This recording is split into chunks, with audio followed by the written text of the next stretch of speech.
Hi Earth Sign, kumusta po kayong lahat? Okay, so Earth Sign, maraming salamat po sa walang sawang pagsubaybay sa ating pong daily horoscope. And kung ikaw ay bago pa lang sa ating channel, mag-subscribe na po kayo. And i-click mo na rin yung ating notification bell para lagi po tayong updated sa ating mga bagong upload. Okay, so Earth Sign, ayun, pasensya na po sa ingay na inyong maririnig. Maingay po yung ulan, so mag-ingat po tayong lahat, lalo na ngayong tag-ulan, okay? Hindi natin Earth Sign, ano ba yung focus ng energy mo ngayon?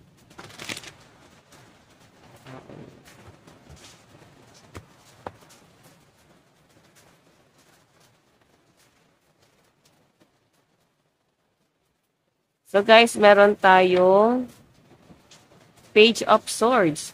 Brilliant ideas that may need refinement, overcoming obstacle with faith that everything will work out. Communicate clearly and concisely, remain object.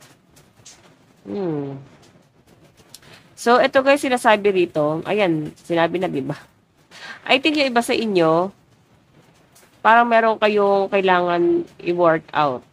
Okay, siguro hindi mo kayang sabihin ng maayos yung nararamdaman mo, kaya parang mas pinipili ng mga earth sign na parang tahimik lang, or baka hindi ka guys sanay mag-approach. Alam mo yun, hindi mo kayang i-approach yung isang tao. Yun yung pinapakita sa akin. Or siguro hindi ka marunong din mag-express ng feelings mo, no? So, ang pinapakita kasi sa akin, Earth Sign, mas nahihirapan ka kasi kung hindi ka open. Ayan, kailangan maging open ka. Lalo na sa communication, okay? So, tignan pa natin, guys. Ano yung ipapakita rito?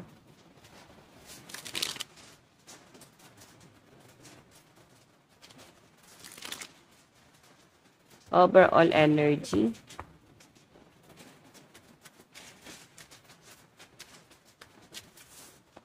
Okay. Earth sign, meron tayong Knight of Wands. Meron tayong Queen of Cups. Meron tayong The Devil.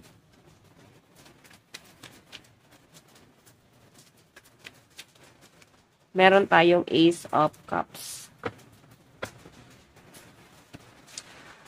Okay, yung iba sa inyo guys, ayan, may nakakita ako na baka magkaroon ng insidente sa loob ng tahanan. So, ingat guys, no, maging responsable tayo, lalo na sa paggamit ng kuryente, yung mga pag-iwan-iwan ng mga charger, na wala naman guys nakasaksak na cellphone, basta nakasaksak lang sa saksakan.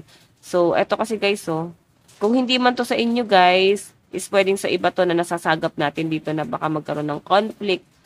Ayan, lumabas pa The Devil, oh. Basta yun na sinasabi, Earth Sign, maging responsable tayo sa loob ng tahanan. Okay? And may nakakita ko guys, ayan, maaaring meron kang kasama sa loob ng tahanan, napaka-irresponsable. Napapansin mo na masipag naman yung taong yun. Pero yun nga lang guys, parang yung kasipagan niya siguro guys, is parang walang sense. Walang saysay, parang ganun. Alam mo yun, masipag lang siya or ginagawa niya yung mga bagay na parang hindi pa naman dapat gawin. Okay?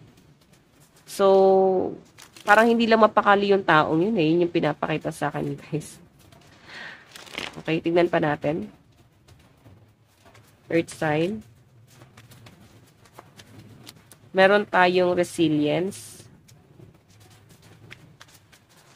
Meron tayong efficiency. So, kung meron ka kasamang irresponsible sa loob ng tahanan, guys, may hirapan ka yan. Okay? Yung mga ginagawa niya, guys, alam mo yung mga ginagawa ng mga wala lang magawa. Para lang masabi na meron silang ginagawa, pero parang nakakairita naman yung ginagawa nila, guys, na kasipagan ko, no? Okay? Clarity. So, Knight of Wands and Resilience, guys, ang pinapakita sa akin dito. Parang, gusto mo sana umalis ngayon. Gusto mo mag-travel. Gusto mo magbiyahe-biyahe sana. Pero siguro may nagpipigil sa inyo. May mga bagay kang hindi maiwan. Ayan. So, meron tayo guys, Queen of Cups and Efficiency. So, sa malinaw na pinapakita sa akin dito guys, is parang meron kang tuturuan dito. Siguro anak mo to, or basta meron kang tuturuan dito na parang kailangan marunong sila guys magtipid, mag-ipon, maging parang responsible sila doon sa bagay na yon. Okay? malaking obligasyon to para sa kanila. Parang, dyan pa lang sa maliit na bagay na yan, tinitrain mo na sila para maging responsible sila, guys. Okay, yun yung nasa sense ko. And the devil clarity, ayan, no. Ayaw nyo kasi sila, guys, pagdating ng araw is baka matulad sa inyo or matulad sa pinagdaanan ng ibang tao. Basta meron kayo, guys, kinukumpara. Okay, yun yung kinakatakot ng mga earth sign. May pagtaliko dito. Siguro nararamdaman ng mga earth sign na parang walang nakikinig masyado sa inyo. Kasi may sense naman yung pangaral mo eh. Okay. So, Ace of Cups and Wealth. Ace of Cups and Wealth. So, ang pinapakita sa akin dito guys, overflowing to, no? Nag-aaksaya ka or baka may magastos dito. Pwedeng hindi naman ikaw. Pwedeng nagtitiwala ka lang, no? Naglalabas ka ng pera, tapos parang inaaksaya nila yung perang nilalabas mo. Yun yung malinaw na pinapakita sa akin, guys. So, mag-ingat ka rin kayo sa pagkakatiwalaan mo pagdating sa pera mo, kasi parang nasasayang, guys. Kaya siguro iba sa inyo malaki yung trust issue mo. Okay? Kasi parang ang dami nyo, guys, pinagkatiwalaan. Parang inabuso ka, tapos ngayon wala kang malapitan. Nung panahong ikaw yung meron, marami kang tinulungan. Okay? So, tignan natin earth sign. Yung iba dito guys, parang kung may trabaho ka ngayon dito, parang tinatamad kang pumasok guys. Siguro dahil na rin sa panahon. Tignan natin ano ba ang inyong advice. Meron tayong open up to change. So, ayun lang guys, no? Kagaya na sabi ko kanina, balik tayo dito sa focus ng energy mo. Kailangan meron kang i-open. Kasi ikaw yung may hirapan kung sinasarili mo yung problema. I think yung iba sa inyo, gusto mo humingi ng tulong pero ayaw mo. Okay? So guys, ito lang naman po ang inyong reading.